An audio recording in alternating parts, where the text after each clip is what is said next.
You're sitting in the historic 1887 Eldridge Street Synagogue, which was the first grand synagogue built by Eastern European Jews in the US.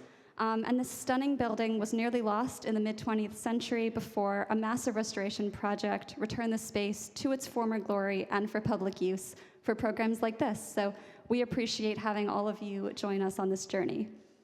We're looking forward to our program today, all about the rise and fall of the Borscht Belt, the colloquial name for the primarily Jewish resort community of the Catskills that helped to shape 20th century American culture. Just to give you a rundown of our program today, we will begin with hearing Sam Sadigursky and Nathan Koci's music, inspired by Marisa Scheinfeld's photography. And then we will move into the panel portion of our program, where Sam, Nathan, and Marisa will discuss their Borscht Belt projects and what it has led them to discover about Borscht Belt history. A huge thank you to Roger Pantano from McNally Jackson, who is joining us at the museum to sell Marisa's photo book, The Borscht Belt, Revisiting the Remains of America's Jewish Vacationland today. You can read more about Sam, Nathan, and Marisa in your handouts, but I would like to read you a bit about Sam's project that you are about to listen to. The Solomon Diaries is a set of music inspired by the dramatic rise and fall of the Borscht Belt. The current-day remnants of the region's vanished communities are beautifully captured in photographs by Marisa Scheinfeld in her book, which provided the initial inspiration for these pieces. Although many of these photographs may appear solemn and melancholic at first glance, they also lead Sadigursky to vivid imaginings of the life and vitality that existed in the region's heyday, as well as deep contemplations of the passing of time, the ephemeral nature of culture and community, and the 20th century Jewish experience in America. The resulting music intimately fuses sounds of Jewish spiritual and klezmer music, along with classical influences, Middle Eastern rhythms, jazz improvisation, and tinges of Americana. Join me in welcoming Sam and Nathan. Thank you so much for being here. It's a real thrill to play in such a sacred space. This program has actually been in the works since 2019, so we're thrilled that it's happening. We're going to start off with a song called Revolution Room, which was actually directly inspired by one of Marisa's photographs of one of the event spaces in one of the resorts. I forget which one, but in Revolution Room, we're actually going to start it with a recording from the archives, the Yiddish Book Center in the Berkshires. If any of you have been there, did a series of archival interviews with a lot of the people who were there, and there's an interview with a woman named Anita Garlick, where she really just sums up the history of the region so incredibly well in about a 2 or 3 minute answer. So we'll begin with that. This is called Revolution Room, and it'll segue into a song called Kudman Chant, which sort of takes us back to the old world, and will feature some archival recordings of the mountain Jews of Eastern Europe.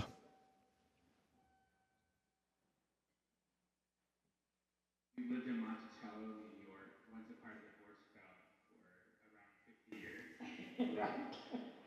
So first of all, can you describe the significance of the region in terms of Jewish culture and leisure? I know a lot about it because I understand how that developed. Jews were not welcome in many, many vacation areas. I had a personal experience.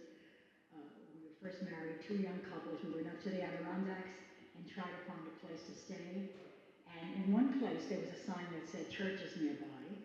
So we got the message. And the other place, we tried to check in. There was a man at the gate. He looked inside the car and he said, no, we have no rooms.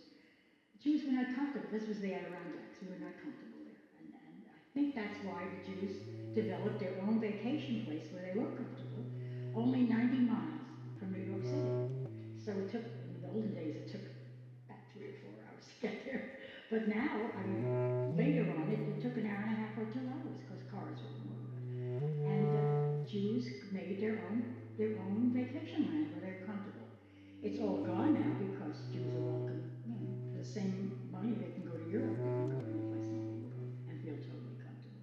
But that was a phenomenon. The Catskills, we call it the Borscht Belt. I didn't make that up, that's what it was called, because of the menus. And food was, everything was included. We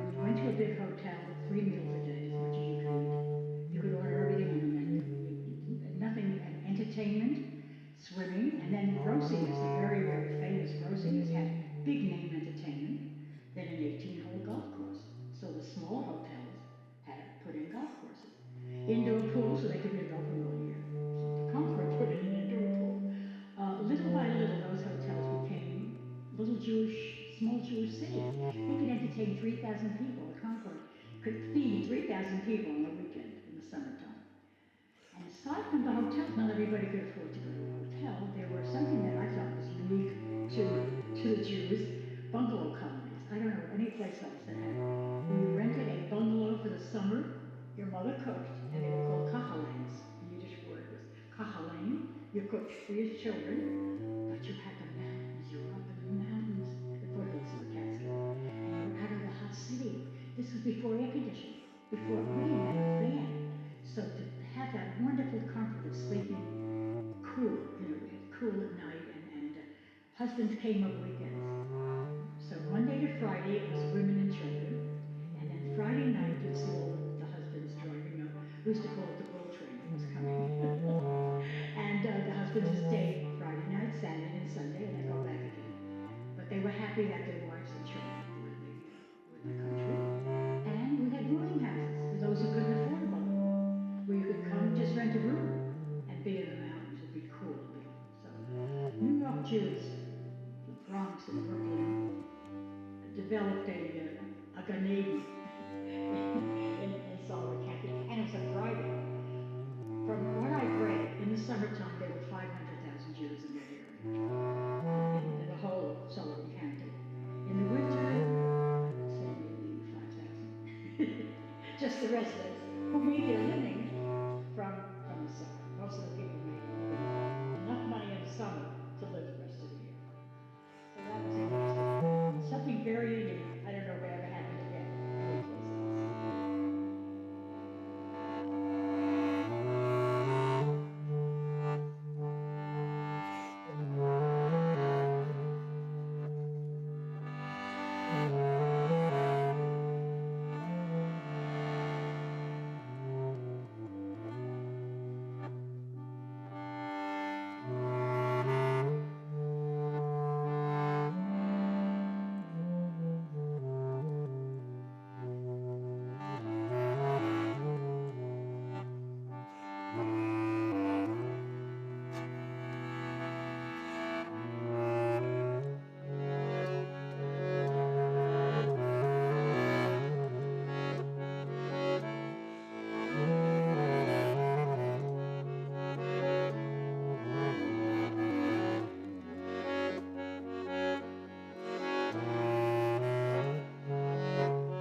Thanks so much. This next one is actually a song of Nathan's called Second Hand, dedicated to a mentor of his, and sorry, I'll speak into the microphone, dedicated to the great accordionist in New York, Guy Kulevechek, Nathan's teacher and mentor, and this is on our new set of albums. You're actually hearing just a portion of, we released a 3-album set of this Solomon Diaries music in 2022, and there's 2 more albums coming out next month, and this is from the next set of albums. This is called Second Hand.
Thank you.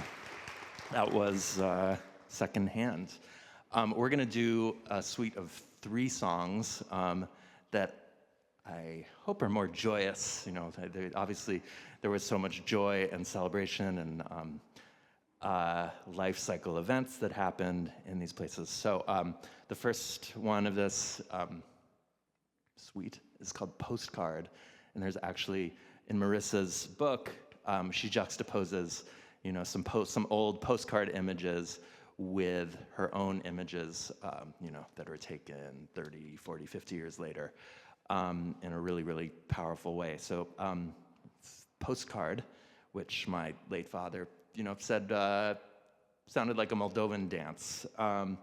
And next, that'll be followed by Rose's Hard Candies. This is inspired by my memories of kind of like big parties and being a child and finding the lady with a bag of hard candies in her purse and really making sure to become her buddy. Followed by Grossinger's Bride, which is my imagining of the French composer Eric Satie writing a bridal march. So this is Postcard.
Thank you so much. I'm gonna do a little clarinet maintenance here.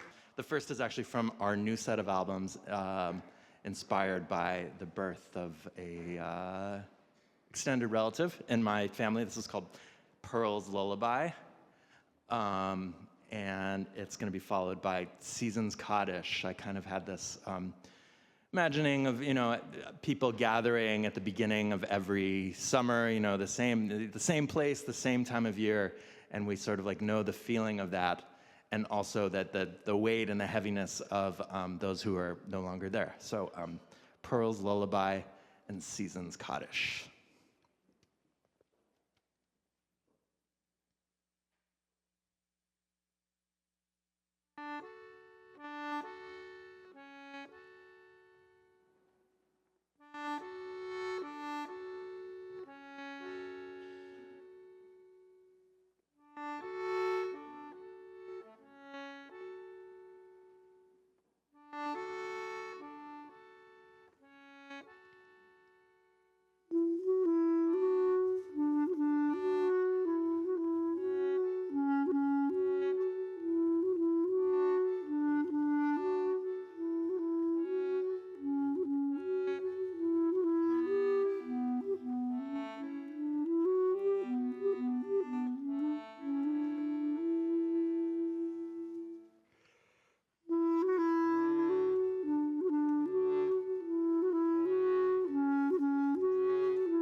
Thank you so much.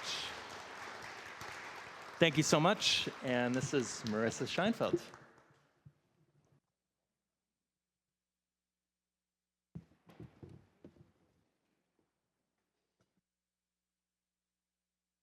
Hi, guys. Hi, everyone.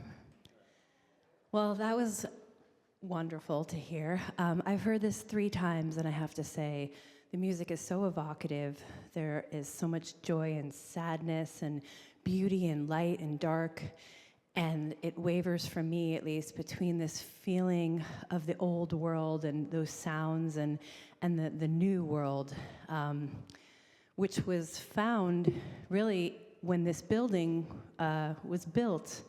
And I was reading about the history of it today and talking with some of the people that work here, and you see the first traces of the Jewish boarding houses, oral histories in 1899, printed, starting in 1902 and forward. But there's such an interesting connection for me to see and think about coming to this space, and Jews being able to freely practice their religion in America and come here in this hope of the new world, but then find that they were excluded from so many other spaces in America: employment, jobs, and of course vacation.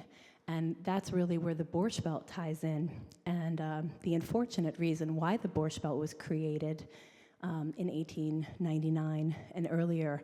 But such a wonderful, really, renaissance that happened in the Borscht Belt. And I think, your work and my work kind of speaks to that. For sure, and also I think it was the conditions of living here that also gave rise, and also eventually was the downfall of the region as people moved out of here and moved to the suburbs and had more space and didn't feel the need to spend the entire summer in the country anymore. But yeah, really driving here today, I think the connection between where we are right now and the Borscht Belt is so profound. And also just speaking to the kind of impermanence of everything. I mean, if you had told the people living here 125 years ago that this would now be Chinatown, they thought this was their home forever, probably. Yeah, and I think that's what's so powerful about the Borscht Belt and why I was driven to it. Well, I grew up in what's known as the Borscht Belt. My parents moved from Brooklyn to Kiamisha Lake, if you know that geography, in 1985. My dad wanted to get out of Brooklyn. It wasn't the cool hip place it is now. And when we moved up there, I was lucky to go to Kutcher's and the Concord, and my grandparents were up there. And I always heard these beautiful, tall tales of how wonderful and magical and special it was. And it's all joy. And until I really started digging into the history of my hometown, I really understood, why it was created. And I think it was an interview that I heard of you where you talk about the creation of the Borscht Belt almost like a revolutionary act, in a way, where Jews said, well, you don't want us to be part of your club. Well, we're going to create our own. And not only did they create, but they flourished. And the impact that the Borscht Belt made, not only on Jewish history, but American culture, American entertainment, music, architecture, even the idea of a model of the American vacation, the all-inclusive, all-you-can-eat, all of that came from the Borscht Belt. And other cities like Las Vegas and Atlantic City and Miami, all of those followed suit. But to have this place where they went because they were excluded was something that really shook me. And it's something I think about today, especially when hate and so much anti-Semitism just feels rampant. But the Borscht Belt is really a story that's very personal to me because I grew up there and my parents still live there. But it's collective because you can see so many people and hear so many people that have those same stories. Did your family ever go up there? No, I have no connection personally to it. I actually grew up in Los Angeles. And I just sort of became ravaged by the story of it and related to it because I am a first-generation American. And to me, it was a story of immigrants and refugees and people in a new place just finding their way and eventually assimilating, and also seeing how, the old world is sort of lost, generation by generation. I mean, I feel my parents are from the former Soviet Union and came here in their early 70s. And I was born here, and I grew up in this strange, like, between universe, sort of a little bit of Russian, but also my parents were really trying to assimilate and build a life here. And then I see how my kids are, and my kids are American. And, this is just a natural progression of things. And also one of the reasons that the Borscht Belt eventually fell is because of a general assimilation, and to some of these exclusionary things started to be less so, but I think younger generations wanted to go elsewhere. Did you have any connection to the Catskills? I'm sitting here thinking, I grew up in South Carolina. I also, yeah. And my family isn't Jewish, but it's interesting to me to think about entertainment-wise, and just even the synthesis of this music so many things harken back there. I was just sitting here reflecting on my family, my Midwestern Chicago, but so many of my dad's side of the family is they think they're very funny. They are very funny, but they enjoy laughing, and they enjoy so many of the things they enjoy. Now I've been in New York for almost 20 years, and it's like, even like the sense of humor from my non-Jewish Midwestern family feels very rooted in the entertainment, like, cultural evolution of the Borscht Belt. I don't know. Yeah, I think there were comedians, I think, that sort of stayed in sort of the Borscht Belt's, like, ghetto a little bit and are really known for that, but obviously so many of the mainstream people got their start there. Yeah, and I think when you speak to someone that knows nothing about the Borscht Belt, when you say the name Mel Brooks, he got his start there when he was 14, and he was a drummer pulled on stage to tell jokes. And here you have, like, one of our greatest in American, cinema and writers, and just such a legend in his own right. And so many other names, Joan Rivers, Jerry Seinfeld, the list goes on, but there's other greats, Henny Youngman is one of my favorites. And anyway, such a renaissance was created there. And I think growing up there in the 80s and the 90s, as I started to become a teenager, mid-90s, you saw the changes in the landscape where the Concord closed when I was 16 in 1996. I was a lifeguard there, and they told me, well, you're not coming back next season because the hotel's closing. And, looking back, that was already the decline, but that was like the last of the Mohicans. The Grossingers had already closed, the Pines had closed, certain hotels had become ashrams, many hotels and bungalows had become Orthodox, like the Orthodox Belt in a way I call it. And I started to look at the landscape when I was in grad school around 2009. And at the time, I was really struggling with what to photograph. Let me back up a little bit. I was living in San Diego, and a mentor of mine said, when you don't know what to shoot, shoot what you know. So that was really the driving force that made me hop on a plane, come back to New York, and start to really look at, what do I know? Well, I know my hometown region has this profound history, and I see scattered across the landscape are these little remnants and relics in ruin. And in many ways, they were symbols of stagnation and eyesores. They were symbols of failure in a way where, people stopped coming to the Borscht Belt. But in my book, which is in the back, there's 3 essays, and one of the essays is by Jenna Weissman Josselit. And she kind of says how American Jews came of age in the Borscht Belt. And it was this kind of moment, but then there was this turning of tides when the world opened up to them in the 60s and beyond, when the doors were once closed, now open. But I saw these remnants and I saw these relics. The biggest one, I think, could you flip that one around? That's called the Persian Room. That was an amazing room. But this photograph, when I made it, was to me, and I never would compare myself to him, but like Roman Vishniak's Vanished World, if you've ever seen that series where Roman Vishniak documented Eastern Europe and the Carpathian Mountains just before the Nazis took control. And it was this real moment where you see this lawn chair, and that's that's a tiled floor that had grown inches and inches and cultivated moss. And these places that were really, stagnant, like this outdoor pool, and that's a prayer book I found. And on the other side, there's another really great photograph. But they came alive to me, and I felt like I was up against time, because I knew that one day, just like my grandparents that had departed this earth, and so many people that experienced the Borscht Belt, that these physical places, no matter what they look like, deserve to be documented. So in that, I think, the photographs, I strove to make them evocative and have them kind of talk about loss and change, and there's beauty and sadness, and I think there's joy, too, that creeps in, and sublime, at least. And I think that's what comes forward in your album so much, too. And I can't play music to make it evocative, so I tried to do that with photography. Yeah, and all these places you photographed, even what you photographed no longer exists. Correct, in yeah.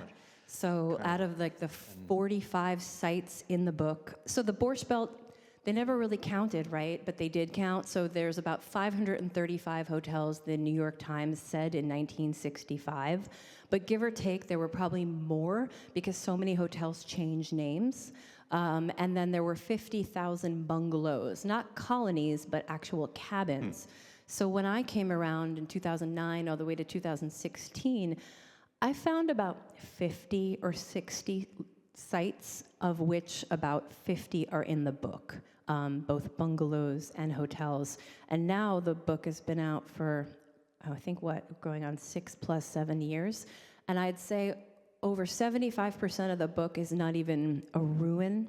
Grossinger's is gone, the Laurels is for sale, the Homoac is in ruin, the other side, the Tamarack, burnt in a fire. So, when people were telling me, oh, there's nothing there, why do you want to go to Grossinger's? It closed in '89. I couldn't figure out how to say it, but initially I said, oh, it's important that I document. But I really realized, there is something there. You're not looking. There are so many histories embedded. There's personal histories, collective histories, histories of all the families that ran those hotels. And also, something I wanted to bring up is the role of women in the Borscht Belt. It's a topic that gets overlooked a lot of the time because there's such a heavy male presence with the comedians and the entertainers, but women played such an important role. The Borscht Belt had hotels not of like J.W. Marriott. You walked in and you saw Helen Kutcher sitting at the front desk. You saw Lillian Brown in the office running numbers. You saw Fanny Schaefer, who runs the vegetarian hotel, weeding in the garden. And it goes on and on. Esther Strasberg and her sister ran Esther Manor. Carrie Comito ran the Aladdin. Ann Chester ran Chester's. And each offered something different, something unique. And they were all warm. They were all a model of hospitality. And I think they deserve to be recognized. And it's important to point out that role because it was so pioneering in the 1950s and 60s for women. And of course, we can't forget the queen, Jenny Grossinger. So yeah.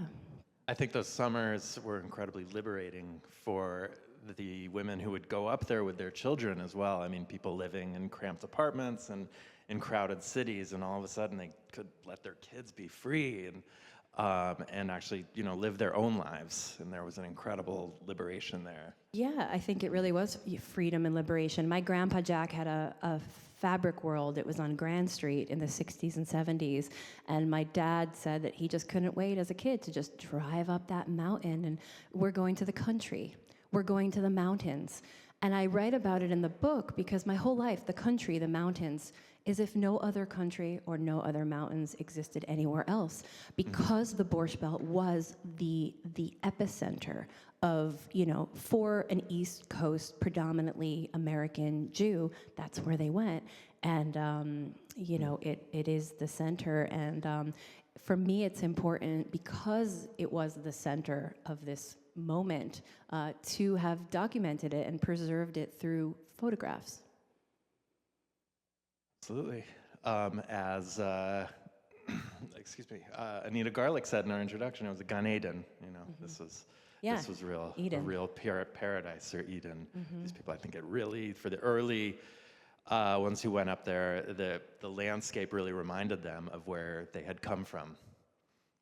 Yeah, one of the things I want to share with everyone is that since the book came out years ago, I'm working on another book, but it's taking me time. I've become a mom and I have 2 kids, but I'm working on a historic marker trail with a group of artists and historians called the Borscht Belt Historical Marker Project.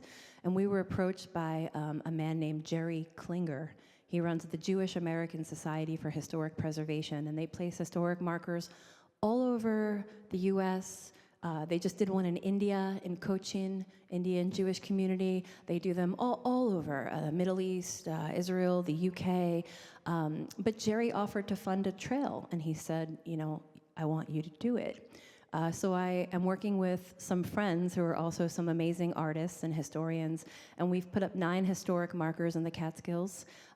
They have photographs and QR codes on them, so they're intended for younger generations to really learn about the Catskills. And this summer, we're going to have 6 public events and marker dedications from May through October, and honor a bunch of different towns, but I'll tell you the ones are Ellenville, Greenfield Park, Loch Sheldrake, Woodburn, Parksville, and Livingston Manor. And eventually the trail will be united by a audio driving tour, so you can get in the car and drive from Fallsburg, where we have a marker, to Monticello, and listen to that history.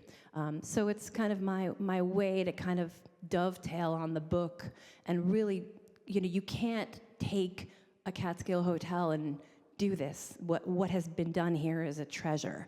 The Catskill hotels are long gone, long knocked down, but you can cement the legacy using these markers, which I hope will be there long past my time. Yeah, the markers are so important, and also it's important to know there's incredible new life happening in that region. There's so much development happening and so many people moving there, and just some incredible things happening. Yeah, and a lot of people like to say there's nothing going on in the Catskills anymore, and there's nothing going on like there used to be, but there is something new. There's a new renaissance in many of the areas, and there's a lot of people who have found the Catskills as a new destination.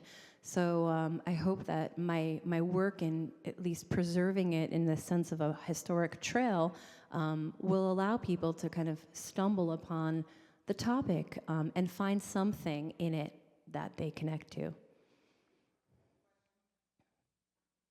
Oh, I guess I'll take one question, but we weren't going to do that many questions. Yeah, but sure.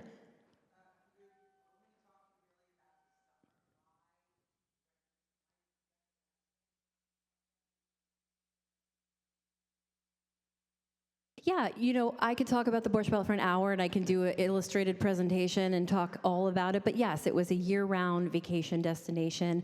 It boomed in the summer, and that's what people know it as. But really, so many hotels were open in the winter, and the indoor pools were a major part of the Borscht Belt, because once they built indoor pools, they were able to sustain this year-long economy and income where people had a place to go year-round. And it was important to me, even though you don't see it in the photos, I did document in all 4 seasons. All 4 seasons were not only important to the era, but for a photographer, they provided colors and textures and things that maybe you don't see in an abundant green summer. Yeah, I remember reading that maybe the first ski lifts in the U.S. or maybe in the world. Yeah, they were say there? that the Catskills was a place to blow the first artificial snow, right. but the Concord and Grossingers fight over that. There was a historic marker at the Concord, the one historic marker at the Concord that got knocked down and thrown to the trash, and I know a man who saved it, but that says that the Concord was the first artificial snow-blowing entity in the world. Becoming increasingly important. Yes. So anyways, we have 2 more songs? Sure, we'll yeah. play, and then the 3 of us will be back there, and Thank you, you're welcome everyone. to come say hello. Nathan and I have all of our albums for sale, including the one that's not even out yet. We are going to do 2 quick songs. The first is actually a traditional Ukrainian setting of the Shalom Aleichem prayer, the prayer for peace, which is just so important right now. And we're going to follow that with a song of mine that's on the new set of albums that's 18 bars long that I called Lucky. Once again, Nathan Koci, my incredible partner here on accordion. And I'm Sam Sadigursky, and thanks again to Maya and Eldridge, and thank you all for being here. Okay, Shalom Aleichem and Lucky.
Thank you so much to Sam, Nathan, and Marisa, and thank you all for coming.